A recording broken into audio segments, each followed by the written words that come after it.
আবগারি শুল্ক বা এক্সাইজ ডিউটি হচ্ছে দেশের অভ্যন্তরে উৎপাদিত দ্রব্যের উপরে আরোপিত কর। আবগারি শুল্ক সরকারের রাজস্ব সংগ্রহের হাতিয়ার। আবগারি শুল্ক দুই ধরনের হয়ে থাকে, মূল্যভিত্তিক এবং পরিমাণ ভিত্তিক। অ্যাড ভ্যালোরাম বা মূল্যভিত্তিক নির্দিষ্ট হারে এই আবগারি শুল্ক কাটা হয়। যেমন যদি তামাক বিক্রয়ের উপরে 1% আবগারি শুল্ক নির্ধারণ করা হয়, তবে 100 টাকার তামাক বিক্রয় করা হলে 1 টাকা আবগারি শুল্ক প্রদান করতে হবে। স্পেসিফিক বা পরিমাণ ভিত্তিক প্রতিটি ইউনিট বিক্রয়ের সাথে এক্সাইজ ডিউটি প্রদান করতে হয়। যেমন ধরুন, প্রতি গ্যালন তেল বিক্রয়ের উপরে 10 টাকা আরোপিত আবগারি শুল্ক।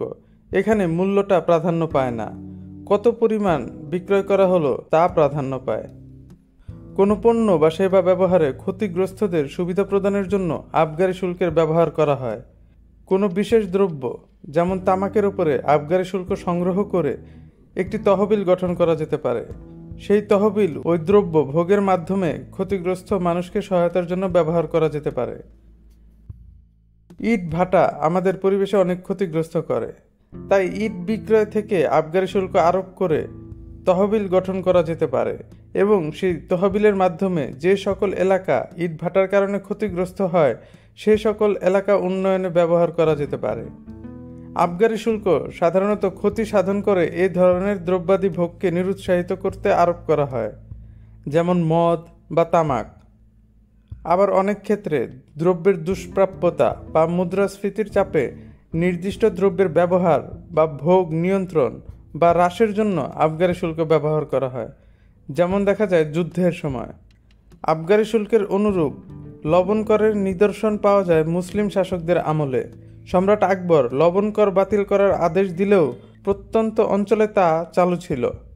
পারস্য থেকে মুসলিম অনুপ্রবেশকারীরা ভারতে আফিম নিয়ে আসে, যেগুলোর ওপর কর আরোপ করা হয়েছিল, এবং আবগারি শুল্কের সমতুল্য আফিম কর মুসলিম শাসকদের রাজস্বের একটি প্রধান উৎস ছিল। বাংলাদেশে বর্তমানে আবগারি শুল্ক আরোপ করা হচ্ছে 24 ফেব্রুয়ারি 1944 আবগারি ও লবণ আইনের অধীনে, ইংরেজিতে the excise and salt act 1944। লবণ এবং দেশের সার্বভৌম এলাকায় উৎপাদিত বা প্রস্তুতকৃত দ্রব্যের উপরে শুল্ক আরোপ ও আদায় করার জন্য উক্ত আইন প্রবর্তন করা হয়েছিল। 1991 সালের জুলাইয়ে মূল্য সংযোজন কর চালুর আগে আবগারি শুল্ক ছিল সরকারের দ্বিতীয় বৃহত্তম রাজস্বের উৎস, মোট রাজস্বের প্রায় 22%। কিন্তু মূসক বা মূল্য সংযোজন করের মাধ্যমে আবগারি শুল্কের কর ভিত্তি সর্বনিম্ন পর্যায়ে নেমে আসে। 1991-92 সালে মূসকের আওতা বহির্ভূত যেসব দ্রব্য বা সেবার উপরে আবগারি শুল্ক আরোপযোগ্য ছিল সেগুলো হচ্ছে তামাক, প্রাকৃতিক গ্যাস, পেট্রোলজাত দ্রব্য, সংবাদপত্রের কাগজ, স্বর্ণ, রূপা ও স্বর্ণরূপার জিনিসপত্র, লবণ, ব্যাংক চেক এবং সাধারণ ইট। আবগারি ও লবণ আইন 1944-এর প্রথম তফসিল তালিকাভুক্ত দ্রব্য ও সেবার উপরে আবগারি শুল্ক আরোপ করা হয়। 2004 সালের প্রথম তফসিলের প্রথম অংশ বাতিল করা হয়, ফলে 2004-05 অর্থ বছরে কোনো প্রচলিত দ্রব্যের উপরে আবগারি শুল্ক প্রযোজ্য হয় না। তবে 2004 সালের প্রথম তফসিলের দ্বিতীয় অংশ অনুযায়ী কেবলমাত্র 2টি সেবার ক্ষেত্রে আবগারি শুল্ক আরোপ করা হয়। এগুলো হচ্ছে ব্যাংকে ব্যক্তি সঞ্চয়ী হিসাবের উপরে কর এবং অভ্যন্তরীণ রুটে বিমানের প্রতিটি টিকিটের উপরে কর।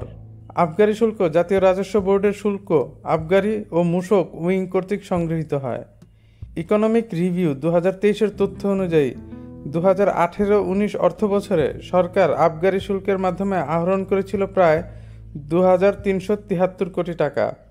2019-20 অর্থ বছরে আদায় করেছিল 2279 কোটি টাকা। 2020-21 আয় করে 2418 কোটি টাকা।